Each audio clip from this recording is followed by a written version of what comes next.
how did you overcome any imposter syndrome that you might have been feeling when you first came into this role? The imposter syndrome thing is definitely an area that is difficult to overcome. I think it took me until quite a few years into practice to feel like I'd got that down. We did have some really interesting training a few years ago about the different types of imposter syndrome that people experience. And actually, I think that really helped me to reframe it. I remember at the time I'd just been asked by someone in another team to supervise some work for them. And I was like, what? Like, why me? Why do they think that I would be the person to help them with this? But then kind of realizing when I stepped back and thought, like, what is it that imposter syndrome flag is trying to achieve?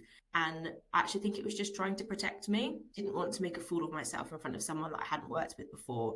Or what if they asked me a question I didn't know the answer and they'd come to me for help? And so just kind of accepting that I don't have to know the answer all the time. You know, I'm not without my imposter syndrome moments, but I can see them and go, okay, fine, and move on rather than like dwell on it, I suppose. And I often say to our juniors, you don't have to have this at day one. Like, you're looking at me now 8 years into doing this job. This is going to take a while. Don't kind of think that I'm some sort of someone on a pedestal that doesn't struggle with this and hasn't struggled with this. It has been a long time in the making. I was just going to ask you actually what advice you might have for lawyers like feeling that way as well. So I guess like you don't know it all and that's okay would be the first piece of advice. Exactly. Best piece of advice I received, particularly when doing client meetings on my own early days, was actually just you can say, that's a really good question. I'm going to have a think about it and come back to you. Particularly in the area of law that I operate in, private clients, they quite like to know that they've challenged you a little bit. They've asked you something that's difficult. You're not just, batting off anything to them. You're actually really thinking it through and actually, taking the time to engage with them about something. So I think that's always a top tip I give when the juniors start doing meetings on their own. It takes time. You don't have to know everything. I don't know everything. So how do you kind of manage when you're working with families and kind of managing that grief piece, balancing your own emotions as well at the same time? Yeah, I think it's a really interesting area of private client practice and something that's changing quite a lot, and our kind of attitude to it is changing. So many of the clients that we're interacting with are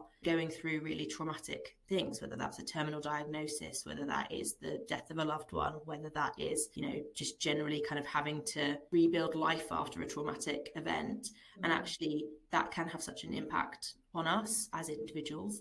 So kind of making sure that we're aware of that and kind of mindful of it. And I think for me, like obvious kind of ones that spring to mind are the times when I've had to go and do deathbed wills in hospital for people who, hooked up to life support and being able to kind of nod and shake their head and that's about it, and dying pretty soon after that. It's hard.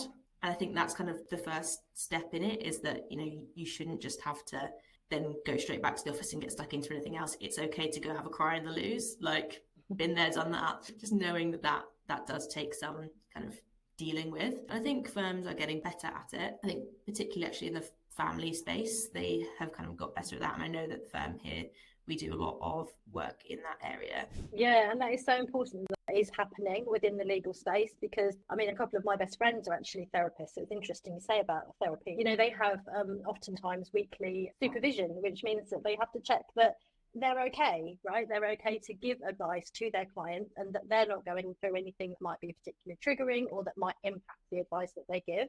And I don't see that really as being too dissimilar for lawyers, right? You need to make sure that you're okay, because if you're not in a good space, then your advice could be skewed, I guess.